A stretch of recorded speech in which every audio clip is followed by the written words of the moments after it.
Hi there welcome you. இந்த வீடியோவில் staff selection commission அந்த வெப்சைட்டில் எப்படி ரெஜிஸ்டர் பண்ணணும் அப்படின்றத பார்த்து தெரிஞ்சுக்கலாம்.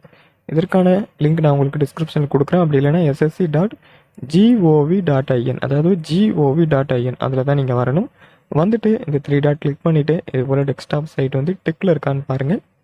டிக்கில் இருக்கான்னு பார்த்துட்டு இங்கே மேலே ரைட் சைடில் லாகின் ஆர் ரெஜிஸ்டர் அப்படின்னு இருக்கும். அதை கிளிக் பண்ணுங்கள். கிளிக் பண்ணிவிட்டு இந்த பேஜை அப்படியே ஸ்க்ரோல் பண்ணும்போது இந்த இடத்துல இது ரெஜிஸ்டர் நவ் அப்படின்னு இருக்கும். அதை வந்து கிளிக் பண்ணுங்கள். கிளிக் பண்ண உடனே உங்ககிட்ட பர்சனல் டீட்டெயில் கேட்பாங்க, அடிஷ்னல் டீட்டெயில் கேட்பாங்க, அடுத்து பாஸ்வேர்ட் க்ரியேட் பண்ணுற மாதிரி இருக்கும், அடுத்து டிக்ளரேஷன் கொடுக்குற மாதிரி இருக்கும் போல். ஸோ நம்ம ஒன்றா ஸ்டெப் பை ஸ்டெப் பார்க்கலாம். கண்டினியூ கொடுத்துங்க. கண்டினியூ கொடுத்துட்டு உங்ககிட்ட ஆதார் கார்டு இருக்கா இல்லையான்னு கேட்குறாங்க. ஃபஸ்ட்டு நீங்கள் இருக்குது அப்படின்னு கொடுத்துட்டு ஆதார் கார்டு நம்பரை என்டர் பண்ணுங்கள். திரும்பி ஆதார் கார்டு நம்பரை கரெக்டாக என்டர் பண்ணுங்கள். அதுக்கப்புறமா டைப் ஆஃப் கார்டு அப்படின்ற மாதிரி கேட்குறாங்க. Type of ID and ID number to be provided இப்போ டோன்ட் வாண்ட். ஓகே. இப்போ நம்ம நோ கொடுக்குறோம் அப்படின்னா, இப்போ நம்ம நோ கொடுக்குறோம், ஆதார் கார்டு இல்லை நோ கொடுக்குறோம் அப்படின்னா நம்ம வேறு ஏதாச்சும் ஐடி குரூப் கூட கொடுத்துக்கலாம் அப்படின்ற மாதிரி இன்ஃபர்மேஷன் கொடுக்குறாங்க. ஸோ நம்ம எஸ் கொடுத்துட்டு ஆதார் கார்டு டீட்டெயில் கொடுத்துட்டா நம்ம ரெண்டாவது காலம் வந்து ஃபில் பண்ண வேண்டிய அவசியம் வந்து கிடையாது. அடுத்தபடியாக பார்த்தீங்கன்னா உங்களோட நேமு உங்களோட 10th சர்டிஃபிகேட்டில் எப்படி இருக்குது அந்தமாரி வந்து கொடுத்துங்க. நேம் கொடுத்துங்க. அதே நேமே கீழே அப்படியே எழுதுங்க. ஸோ அங்கே இனிஷியல் இருக்கும் இருக்காது அதெல்லாம் பிரச்சனை இல்லை. என்ன இருக்கோ அதை அப்படியே கம்ப்ளீட்டாக கொடுத்துடணும். இனிஷியல் முன்ன இருந்தால் முன்ன, பின்னாடி இருந்தால் பின்ன, நேம் எல்லாமே கிளியராக கேபிட்டல் ஸ்மால் எல்லாம் கரெக்டாக கொடுத்துடணும். அதுக்கப்புறமா have you ever changed name அப்படின்னு கேட்டிருக்காங்க. உங்கள் நேமை நீங்கள் எப்போயாச்சும் சேஞ்ச் பண்ணியிருக்கீங்களான்னு கேட்குறாங்க. மேக்ஸிமம் அந்தமாரி யாரும் வந்து சேஞ்ச் பண்ணியிருக்க மாட்டீங்க. ஸோ நோன்னு கொடுத்துங்க. அப்படி சேஞ்ச் பண்ணியிருந்தால் எஸ்ன்னு கொடுத்துட்டு என்ன சேஞ்ச் பண்ணிங்க அவ்வளோதான், அந்த நேம் கொடுத்துட்டா போதுமானது.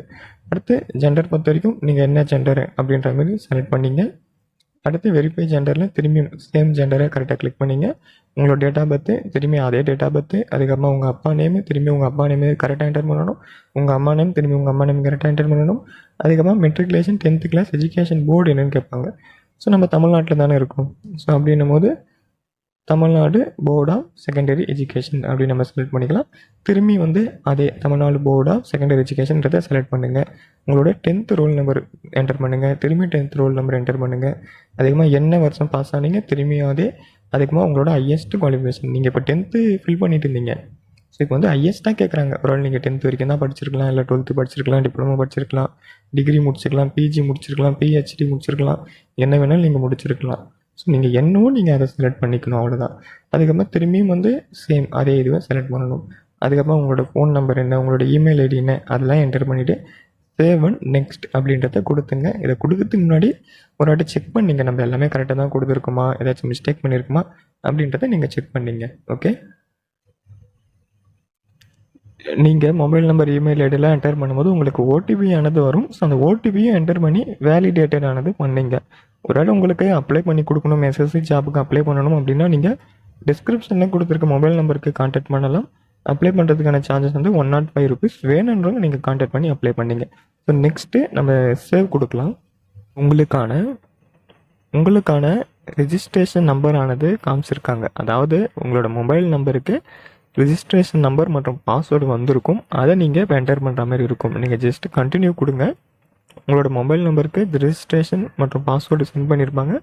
உடனே அதை என்டர் பண்ணி நீங்கள் சைன்இன் ஆனது பண்ணிங்க. உங்களுக்கு ரிஜிஸ்ட்ரேஷன் நம்பர் கொடுத்துருப்பாங்க, பாஸ்வேர்டு கொடுத்துருப்பாங்க, மெசேஜ் வந்திருக்கும். அதை என்டர் பண்ணி கேப்சா என்டர் பண்ணி சைன்இன் ஆனது கொடுத்துருங்க.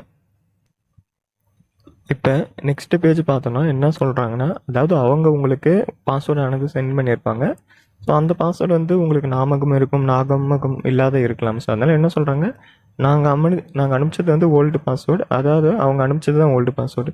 அதை இந்த இடத்துல என்ட்ரு பண்ணிவிட்டு நீங்கள் புதுசாக ஒரு பாஸ்வேர்டை க்ரியேட் பண்ணுங்கள். புதுசாக ஒரு பாஸ்வேர்டு நீங்கள் க்ரியேட் பண்ணிவிட்டு அதே பாஸ்வேர்டை கன்ஃபர்ம் பாஸ்வேர்டில் என்டர் பண்ணிங்க. என்டர் பண்ணிவிட்டு சில செக்யூரிட்டி கொஸ்டின்ஸ் வந்து கேட்பாங்க. அதாவது எப்படின்னா, what city where you born in அப்படின்னா நீங்கள் எந்த சிட்டியில் பிறந்தீங்களோ நீங்கள் அந்த சிட்டி ஆன்சரை வந்து கொடுத்துங்க. அதுக்கப்புறம் எந்த கொஸ்டின் செலக்ட் பண்ணலாம்.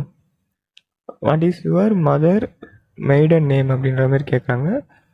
What was the name of your first school அப்படின்ற மாதிரி கேட்குறாங்க. What is the name of your favourite book, favourite movie, இது போல் கேட்குறாங்க. ஸோ ஈஸியாக வந்து உங்களுக்கு எது ஆப்ஷன் வந்து இருக்குமோ அதை நீங்கள் செலக்ட் பண்ணிவிட்டு அதோட ஆன்சரை நீங்கள் கீழே கொடுத்துட்டு சேவ் அண்ட் நெக்ஸ்ட் ஆனது கொடுத்துங்க. பாஸ்வேர்டு பொறுத்த வரைக்கும் password must be minimum 8 character அப்படின்றாங்க. இன்க்ளூடு 1 ஆர் மோர் அப்பர் கேஸ் லோவர் கேஸ். அதாவது கண்டிப்பாக வந்து கேபிட்டல் லெட்டர் வச்சுங்க, ஸ்மால் லெட்டர் வச்சுங்க, ஒரு ஸ்பெஷல் கேரக்டர் யூஸ் பண்ணுங்கள், நம்பர் யூஸ் பண்ணுங்கள். ஸோ இதெல்லாம் யூஸ் பண்ணால் பாஸ்வேர்டு வந்து உங்களுக்கு கரெக்டாக இருக்கும். நம்ம எல்லாமே ஓகே கொடுத்த அப்புறமா நெக்ஸ்ட்டு உங்களோட ரிஜிஸ்ட்ரேஷன் நம்பர், இப்போ நீங்கள் க்ரியேட் பண்ண பாஸ்வேர்டு கொடுத்துருக்க கேப்சா என்டர் பண்ணிவிட்டு லாகின் ஆனது நீங்கள் லாகின் பண்ணிக்கலாம். அடுத்தபடியாக நம்ம பார்த்தோன்னா சில அடிஷ்னல் இன்ஃபர்மேஷன் கேட்குறாங்க. அதாவது நீங்கள் எந்த கம்யூனிட்டியில் வரீங்கன்றத செலக்ட் பண்ணிங்க, திரும்பியும் அதை வெரிஃபை வந்து பண்ணிங்க. அடுத்து நேஷ்னாலிட்டி பொறுத்த வரைக்கும் நீங்கள் என்னன்றதை நீங்கள் கிளிக் பண்ணிங்க. அதாவது ஒரு சிலர் வந்து வெளியே இருந்து வருவீங்க நேஷ்னாலிட்டி. ஸோ அவங்க வந்து அந்த குறிப்பிட்ட வெளியே இருந்து வரத்தை நீங்கள் கிளிக் பண்ணும்போது நீங்கள் அதற்கான கான்டாக்ட் டீட்டெயில்ஸ் வந்து என்டர் பண்ணுற மாதிரி இருக்கும். நம்ம இந்தியா அப்படின்னு பண்ணால் நமக்கு பிரச்சனை இல்லை. அதுக்கப்புறமா விசிபிள் ஐடென்டிஃபிகேஷன் மார்க் பார்த்துருக்கு உங்களோட டிசி எடுத்து பாருங்கள், அதில் கண்டிப்பாக குறிப்பிட்டிருப்பாங்க. அப்படி இல்லைன்னா உங்களோட அதை வெளிப்படையாக எதனா விசிபிள் மார்க் இருக்கா, எனக்கு மூஞ்சில் வந்து இங்கே மச்சம் இருக்குது, கையில் வந்து மச்சம் இருக்குது, அதுபோல் ஏதாச்சும் ஒரு தழும்புகள் ஏதாச்சும் இருக்கா அப்படின்ற மாதிரி கேட்பாங்க. ஸோ அதை நீங்கள் கண்டிப்பாக என்டர் ஆனது பண்ணிங்க. அடுத்தபடியாக பார்த்தோன்னா நீங்கள் பர்சன் வித் டிசபிலிட்டியாக இருந்தீங்கன்னா எஸ் வந்து கொடுங்க, இல்லைன்னா நோ ஆனது கொடுத்துங்க. அப்படி கொடுக்குறீங்க, எஸ் கொடுக்குறீங்க பட்சத்தில் எந்த டைப் ஆஃப் டிசபிலிட்டி அப்படின்ற மாதிரி வந்து கேட்குறாங்க. ஸோ அது என்ன அது சம்மந்தப்பட்டதை நீங்கள் உங்களோட அந்த சர்டிஃபிகேட் நம்பரை பார்த்து கொடுத்துங்க. சர்டிஃபிகேட்டு நம்பர்லாம் கரெக்டாக என்டர் பண்ணிங்க, இல்லைனா நீங்கள் நோ கொடுத்துங்க. அடுத்து உங்களோட அட்ரஸை கிளியராக கொடுத்துங்க. உங்களோட ஸ்டேட்டு என்னென்னு கேட்குறாங்க, தமிழ்நாடு ஸ்டேட் கொடுத்துங்க. டிஸ்ட்ரிக் என்னென்னு கேட்குறாங்க, டிஸ்ட்ரிக் கொடுத்துங்க. பின்கோடு கொடுத்துங்க, உங்களோட பின்கோடு. அதுக்கப்புறமா is the present address same as permanent அட்ரஸான்னு கேட்குறாங்க. அதாவது உங்களோட ப்ரெசென்ட் அட்ரஸும் ஒன்று தான், உங்களோட ப்ரெசென்ட்டு பெர்மனெண்ட்டு ரெண்டுமே ஒன்று தான். நீங்கள் வேறு இடத்துலலாம் இல்லை. சும்மா இது அன்வான்ட் கேள்வி தான் இதெல்லாம். ஸோ நீங்கள் எஸ்ன்றதை கொடுத்துங்க, ரெண்டுமே என்னோடய அட்ரஸ் சேம் தான் அப்படின்றத. ஸோ அதுக்கப்புறமா நம்ம சேவ் அண்ட் நெக்ஸ்ட் ஆனது ப்ரொசீட் பண்ணிக்கலாம். அதுக்கப்புறமா உங்களுக்கு வேணும்னா நீங்கள் ப்ரிவ்யூ வந்து கொடுத்துக்கலாம். ஒன் டைம் ரிஜிஸ்ட்ரேஷனு ப்ரிவ்யூ வந்து கொடுத்துக்கலாம். அப்படி இல்லைனா அக்ரி அப்படின்ற அந்த பாக்ஸை டிக் பண்ணிவிட்டு நீங்கள் டிக்ளேர் ஆனது பண்ணிக்கலாம். டிக்ளேர் பண்ணிவிட்டா சக்ஸஸ் அப்படின்ற மாதிரி வரும், நீங்கள் ஓகே கொடுத்துங்க.